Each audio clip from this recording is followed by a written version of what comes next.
Event setara sepertiga APBN. Sebuah kesadaran baru di Zurich.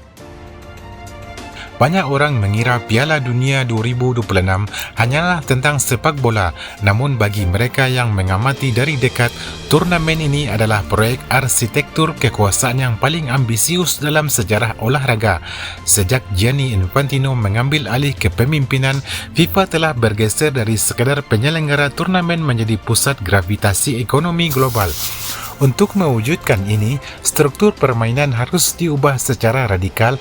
Format 32 tim kini digantikan oleh 48 tim dengan total 104 pertandingan.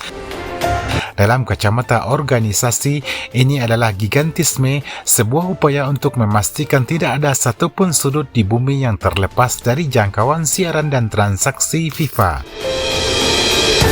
Membedah mesin ekonomi global.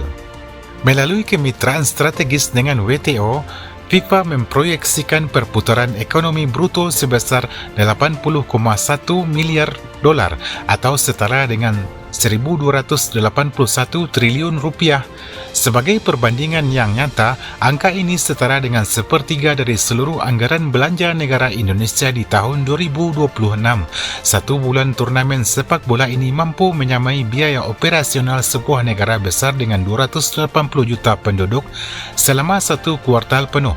Pendapatan ini dipompa dari tiga keran utama. 1. Hak siar televisi 67 triliun rupiah. 2. Sponsorship global 44,8 triliun rupiah. Dan 3. Penjualan tiket 48 triliun rupiah. Jika di Piala Dunia Qatar 2002, FIFA mengumpulkan pendapatan sekitar 120 triliun rupiah, maka rupiah teori pertukaran dan mekanisme suatu negara, satu suara. Uang triliunan rupiah ini hanyalah bahan bakar untuk menggerakkan mesin politik yang jauh lebih efisien.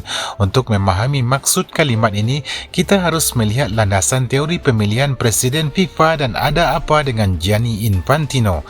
Proses pemilihan presiden FIFA yang paling menentukan adalah berlaku prinsip satu negara, satu suara. Dalam ruang sidang Kongres, suara sebuah negara adidaya sepak bola seperti Jerman memiliki bobot yang sama persis dengan federasi terkecil di dunia. Di sinilah Infantino menerapkan teori pilihan rasional. Dia memahami bahwa kekuasaan di FIFA tidak dimenangkan melalui pengakuan dari negara-negara besar yang kritis, melainkan melalui pengumpulan suara dari mayoritas federasi kecil.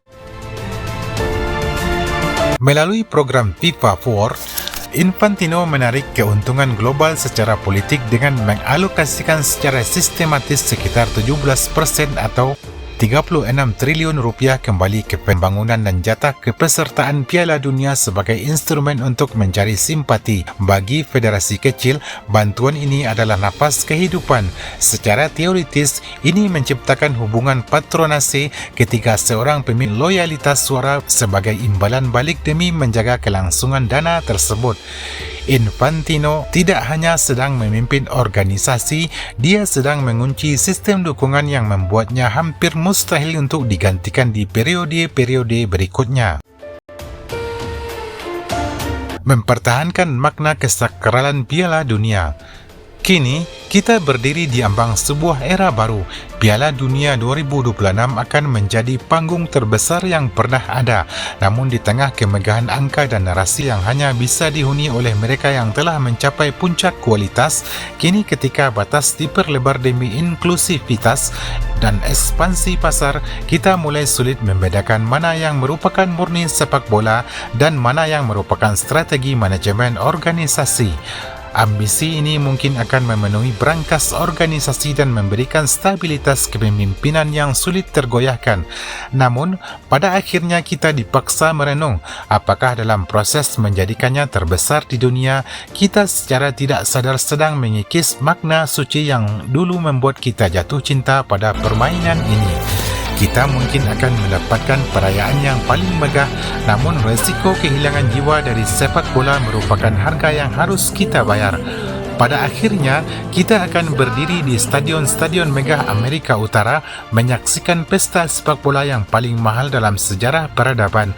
Namun di tengah gemuruh 500 juta peminat tiket dan perputaran uang triliunan rupiah tersebut, sebuah pertanyaan sunyi mulai menghantui. Kita mungkin akan mendapatkan pertunjukan panggung terbesar yang pernah ada, namun mampukah kemegahan itu menggantikan jiwa permainan yang pelan-pelan terkikis oleh ambisi?